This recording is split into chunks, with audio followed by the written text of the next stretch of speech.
Let us solve another basic problem involved in the friction forces. Or what is the statement of the problem? Perhaps we are needing here the minimum force.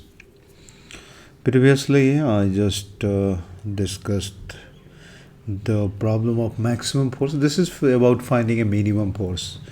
And the statement of the problem is there is a block of mass m, and that is going to be obviously this block is moved uniformly along a horizontal surface. Uniformly, that means constant speed, with the help of a thread that forms an angle alpha with the horizontal. The coefficient of friction is mu. Of course, mu is the coefficient of friction between the block and the table or the surface below. Considering the block as a point, of course, determine what is the minimum force F naught. This force should be F naught. Or, well, I have written it F. That means इसके minimum value को F naught बोलेंगे. What is the minimum force F naught that can be applied, and what angle alpha naught with the horizon the thread forms in this case? So the question is, the block of mass m is moving with a constant speed on a horizontal surface, and a force is being applied at an angle alpha. Force is F, and it is being applied at an angle alpha to the horizontal to keep moving it with the constant speed. Now we need to find out what is the minimum force. What can be the minimum force, minimum value of this force F, that I would like to call it later F naught, so that the block moves as mentioned in the problem, and we are going to do it. So to do it, I first need to draw the free body diagram of the block of mass m, and I would like to do it. I would like to do it like this, that there is a normal force, and this is the friction force, and also a force is acting in this direction, that is F, and that is an angle alpha from it, and the force of gravity. And this is force of friction. It should be here, but I have drawn it here, so it doesn't matter if I treat the block as a point. So this is the force of gravity, and it gets completed. What is this R? This is the problem. ये R क्या है? तो R is the resultant of friction force and normal force. और ये जो resultant है, इसके बारे में कुछ कॉन्सेप्ट्स आपको याद होंगे कि ये जो रिजल्टेंट रिएक्शन है बेसिकली इस सरफेस का, क्योंकि ये सरफेस इस ब्लॉक पर दो ही फोर्स लगाता है, एक नॉर्मल और एक फ्रिक्शन. तो सरफेस जो दोनों फोर्स लगाता है उसमें से एक तो नॉर्मल रिएक्शन है और दूसरा टेंजेंशियल रिएक्शन है, इट इज़ कॉल्ड फ्रिक्शन. और इन दोनों के रिजल्टेंट रिएक्शन को मैंने आर से दिखाया है. ये दोनों परपेंडिकुलर हैं, नॉर्मल और फ्रिक्शन फोर्स. तो ये रिजल्टेंट रिएक्शन को मैंने ऐसे दिखा दिया. और एक बेसिक सा कॉन्सेप्ट होता है फ्रिक्शन में, इफ़ यू कैन रिमेंबर, कि the angle between normal force and resultant reaction is called the angle of friction. So this phi is the angle of friction here, and this is basically the angle between normal and resultant reaction of the surface on the block. So R is not a new force, you don't need to worry about.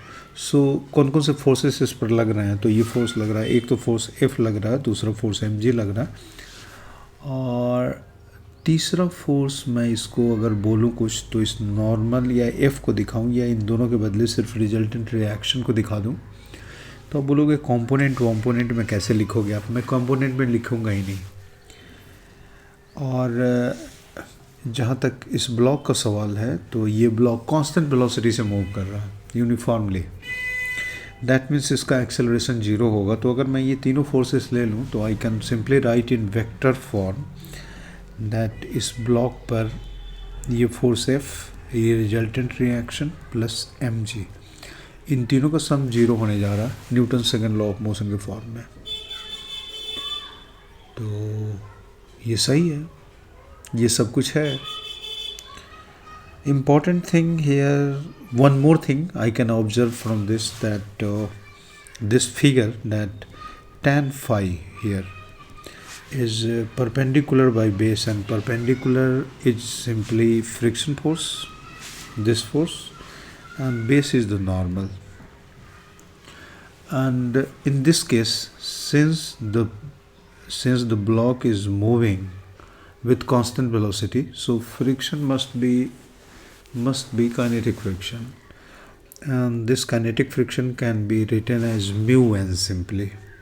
So if I write here as mu n and dividing it by n, I simply got that tan phi here is equal to mu, and this is my second observation. First observation was this. So I got both of the things, and ये सारा कुछ अगर मैंने दिखा दिया तो मैं एक ये जो फ्रिक्शन है और इस पर रिजल्टेंट रिएक्शन और ये mg है, इन तीनों का सम 0 है, तो मैं इसको कुछ और तरीके से दिखाना अगर चाहूँ तो ऐसे दिखा सकता हूँ कि mg तो हमेशा इसी डायरेक्शन में लगेगा, as you can see it is always in vertically downward direction, and ये जो है रिजल्टेंट रिएक्शन है, ये वाला फोर्स, तो ये रिजल्टेंट रिएक्शन है, और ये रिजल्टेंट रिएक्शन और ये वेट वाला जो लाइन है, इन दोनों के बीच में angle phi you have seen earlier. So इसी चीज़ को मैंने यहाँ पर एंगल फाई करके दिखा दिया है कि mg है, रिजल्टेंट रिएक्शन है, और इन दोनों के बीच में एंगल फाई है। कुछ इस किस्म, इन दोनों के बीच का एग्जैक्टली एंगल फाई तो नहीं है, लेकिन इस वेट वाला जो लाइन है और रिजल्टेंट रिएक्शन वाला जो लाइन है, इन दोनों के बीच में एंगल फाई कुछ इसी किस्म से है।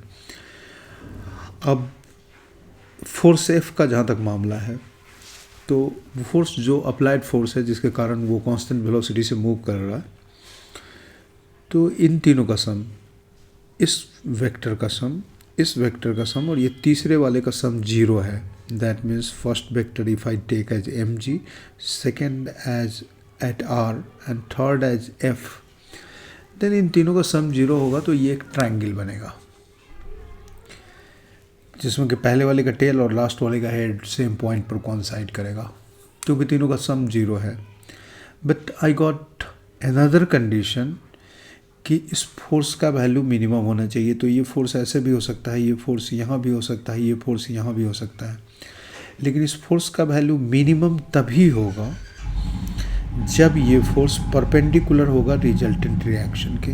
ये हमारा पिक्चर ये दिखा रहा है, क्योंकि बाकी के दोनों केसेस में इस फ्रिक्शन, इस F का एरो का जो लेंथ है वो ये जब परपेंडिकुलर है जब F, तो उसके मुकाबले में दोनों ही केसेस में, चाहे F को इस परपेंडिकुलर के इधर ड्रॉ करें या इधर ड्रॉ करें, दोनों ही केसेस में F का जो एरो लेंथ है, वो एरो लेंथ ये परपेंडिकुलर जब F होगा तो उस एरो लेंथ से बड़ा है। तो फोर्स को मिनिमम होने के लिए we reach to the condition that the applied force should be perpendicular to the resultant reaction, और ये कंडीशन अगर मेरी समझ में आ जाता है तो this is basically F naught, this perpendicular thing is F naught we were talking about initially। तो यही मिनिमम फोर्स है, और ये मिनिमम फोर्स अगर है तो हम लोग एक नया पिक्चर बना सकते हैं कुछ इस टाइप से, और ये पिक्चर बना सकते हैं। तो यहाँ से ये फोर्स तो हमें मिल गया कि इसके परपेंडिकुलर है, तो यू नो कि ये mg है, और mg वर्टिकली डाउनवर्ड डायरेक्शन में है, यानी वर्टिकल डायरेक्शन में है, mg का परपेंडिकुलर ये होगा, और mg और r के बीच का जो एंगल है वो फाई है, और तो mg का परपेंडिकुलर ये लाइन हुआ और r का परपेंडिकुलर f हो गया, तो f के बीच में भी एंगल हुआ है r, ये mg के परपेंडिकुलर और r के परपेंडिकुलर यानी f के बीच में भी एंगल फाई होना चाहिए।